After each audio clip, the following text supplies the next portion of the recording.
Pour donner l'ordre à mes idées, pour les préparer à un mûrissement, à une cristallisation, j'ai besoin du désordre de la nature, si peu que ce soit, c'est-à-dire avec un instinct irrésistible.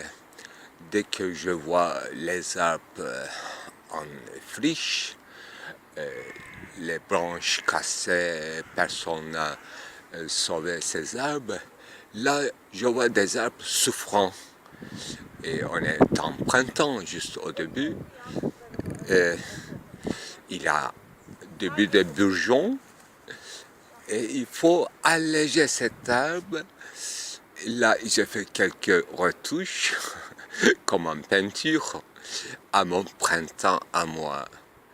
Là, il y a encore des choses à faire, mais il y a des gros troncs qui se pendent.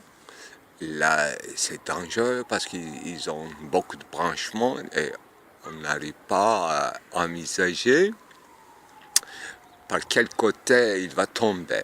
Mais il faut que ça tombe. Et oui, le vent a fait son affaire. Et nous, les moissonneurs, les chasseurs, l'homme, l'arche, c'est ça. Est-ce bien vrai que le prototype de l'homme, c'était l'homme qui tend l'arc, la corde pour lancer la flèche à une visée avec une stature inébranlable, moitié cachée, devenu un avec son arbre devant son visée, donc la proie, presque invisible, immobile, immuable. Il tient son souffle. Il ne parle pas. Parfois, il siffle pour changer la tension des oiseaux. Il réactive l'écho entre les arbres en lançant une pierre, en jouant avec un oiseau pour l'attraper l'autre. C'est ça, être chasseur. C'est comme un backgammon, cheese. Oui. Il géométrise l'espace, il entre là-dedans, dans cette chaîne, il choisit son coin, point de vue, et il trace une ligne de fuite, l'entrée et sortie de la scène, et il fait commencer l'opération sur le terrain. C'est ça la mondanité du monde, différemment de la terre. Oui, RD ou RD, c'est la matrice essentielle pour tous les animaux et toutes les plantes. Mais, weltlichlich, mondanité du monde, c'est un espace créé d'un chasseur, d'un point de vue ou d'une multitude de points de vue, des yeux dans la forêt, les petits enfants, les femmes, les hommes, même dans le noir, ses yeux, il clignote et il envoie des signaux. C'est ça, un espace, non pas un empire, mais une petite communauté est ouverte des signes. C'est l'espace approprié. On peut réinvestir dans un autre lieu avec une préparation nécessaire. C'est comme cuisiner. On ne mange pas cuit, on ne mange pas cru. On cuisine. C'est ça les sons de Lévi-Strauss aussi. Le cru et le cuit, et les chansons, et les danses, et les prières. C'est ça le commencement de l'humanité. Ça, maîtriser la distance tout en gardant une distance assurée, donc se mettre à l'abri, en sécurité. Là, agir à distance. C'est ça la parole aussi. Mais dans la chasse, c'est plutôt une pierre jetée ou plus tard une pierre lancée avec une corde et avec une branche d'arbre bien choisie, polie et attachée avec une ficelle, la corde et un silex ajouté à un morceau de bois, et c'est une parfaite flèche. On en a tellement, toute la journée on en produit. C'est ça, faire tomber un tronc ou bien une cruche d'abeilles avec plein de miel et tout en sécurité, en se protégeant. C'est ça, ça se fait avec agir à distance, comme la parole. Le chasseur n'a pas besoin de parler, il agit. Mais l'enfant, il remue la langue et il demande, il agit à distance, séparé de son père et sa mère. Elle crie, elle pleure, et elle parle. Il finit de raconter des histoires animées des schèmes géométriques. Eh oui, il y a une cyberanthropologie qu'on n'a pas encore écrit. Le mythe d'Atlantis est trop vrai. Il y a eu plusieurs fins du monde, de l'humanité, et il y a eu toujours de recommencement.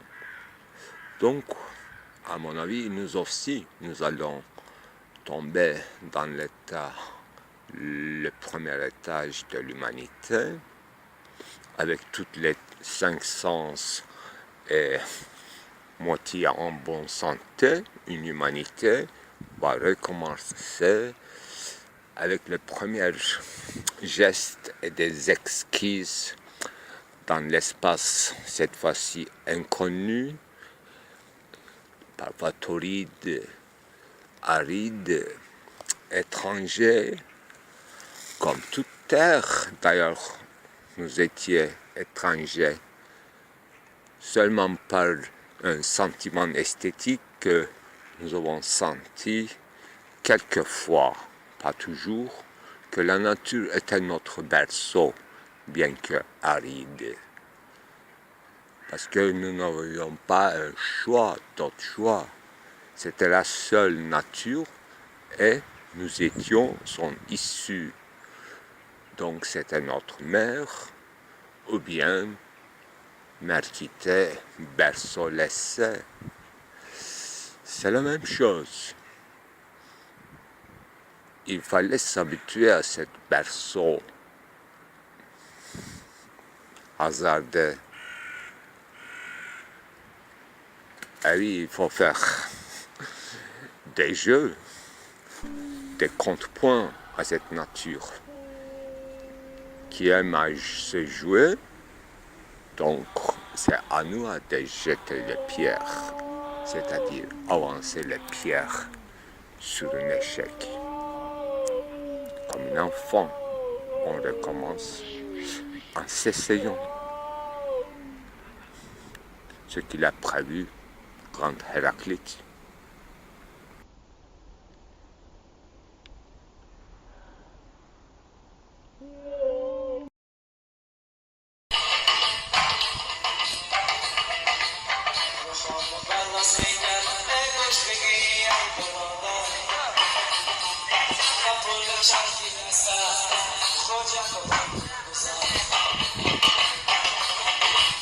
Parvez saray khoja Variation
von Eden, legitime, ultimative Frage, aber ja, ich verstehe Sie, aber zu gehen, wo? Eden, wie kommt es, dass dieses Eden da, wo ich habe niemanden gefunden, dort wohin geht dann für die Menschheit? Oh nein, nicht. Das nicht gefülltem sofort dieses Land mit Sisi automatisch ausgefüllt Wesen, sogar Erfüllung neben Fulfillment.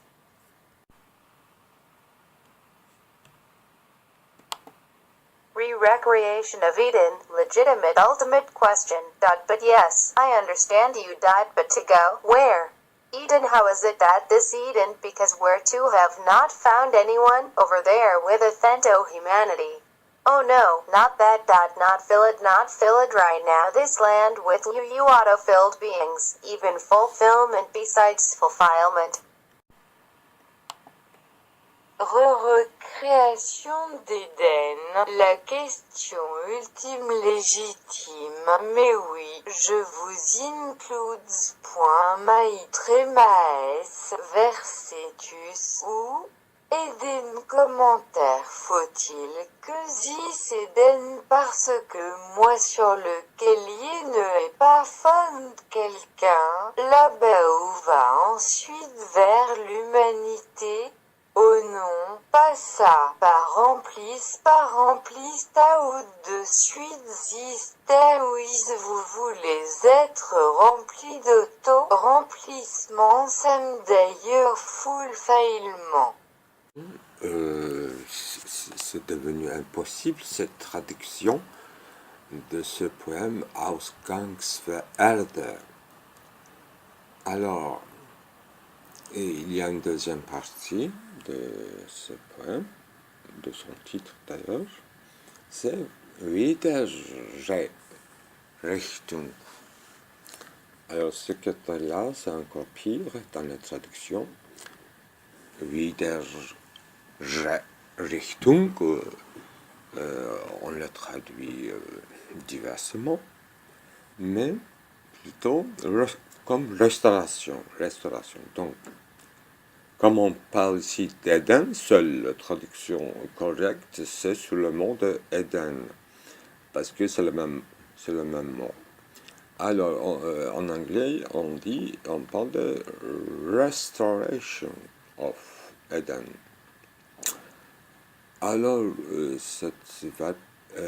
le mot Richtung, ça se répète beaucoup de poèmes, même dans 2, 3 vers.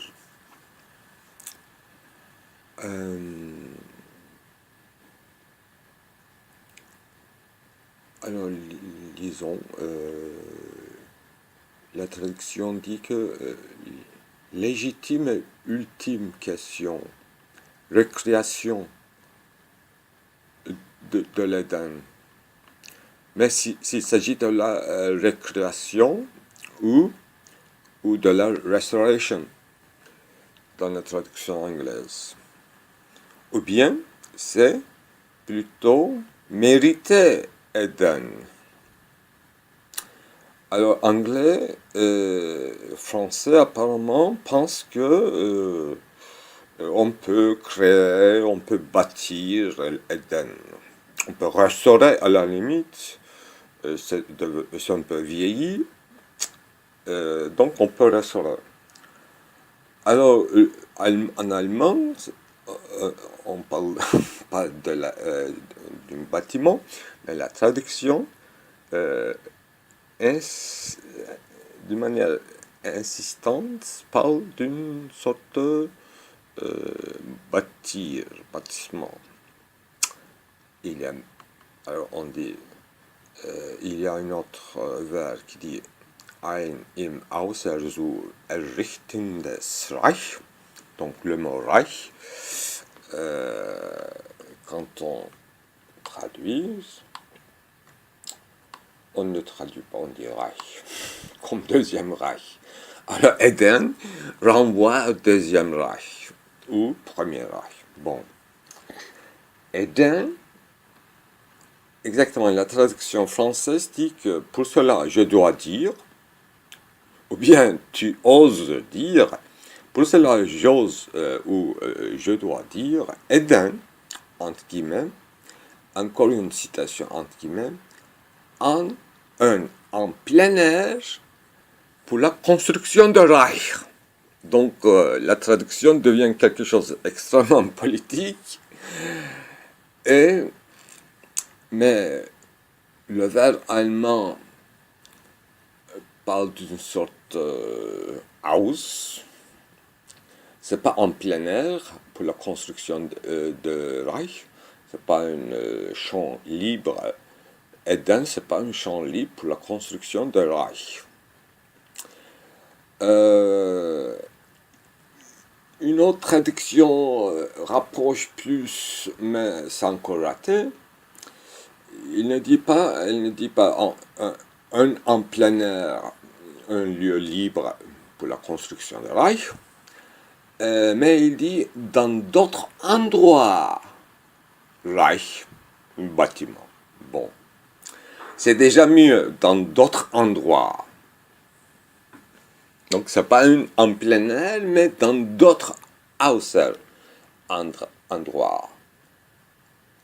Et que Reich, non pas Reich, oui, le poème parle pas de Reich, qu'est-ce qu'il dit? Oui, il parle d'une sorte de construction alors. Errichtendes Reich.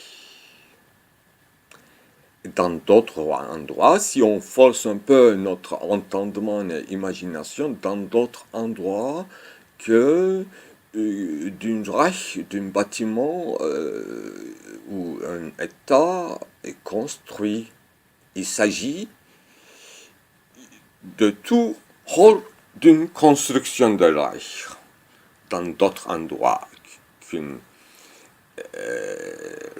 une Reich restaurée, ou qu'est-ce qu'il disait la traduction française, je recréais, rétabli, je recrée. C'est pas un lieu de récréation non plus. Alors, innerlich, une autre verbe, encore répète cette racine Richtung, errichtendes. Cette fois, il dit ausreichend. Qu'est-ce que c'est? On n'a pas encore résolu le problème entre un außer. Maintenant, on parle d'une innerlich ausreichend. En parlant de quoi? Imagination. Imaginiert haben. Alors, cet Eden qui sera hors de toute construction de Reich, außen, mais qu'est-ce que ce sera? S'il faut dire, dazu muss ich sagen, si j'ose dire, si je dois dire, mais c'est comme bien difficile à dire en plusieurs langues. Alors, quand on dit sich manifestiert, ce sera manifeste de soi, en soi, ce sera manifeste quand je dis quand on parle de Reich. ou rechnet. Wenn wir uns innerlich ausreichend imaginiert haben. Alors, qu'est-ce qu'il dit, par exemple, la traduction turque pour la manifestation, il dit tecelli. Tecelli o zaman biz o içten yeterli hayal. İçten, innerlich yeterli. Quand nous imaginons suffisamment cet Éden, ce sera hors de toute construction de Reich. D'ailleurs, il ne s'agit pas de construction. Wiedererrichtung, ça veut dire mériter Éden. Mériter Éden, c'est en dehors de toute construction. Quand on imagine correctement, innerlich, d'une manière intérieure, avec une imagination interne, non pas avec la construction. Alors c'est suffisant pour l'instant, n'est-ce pas?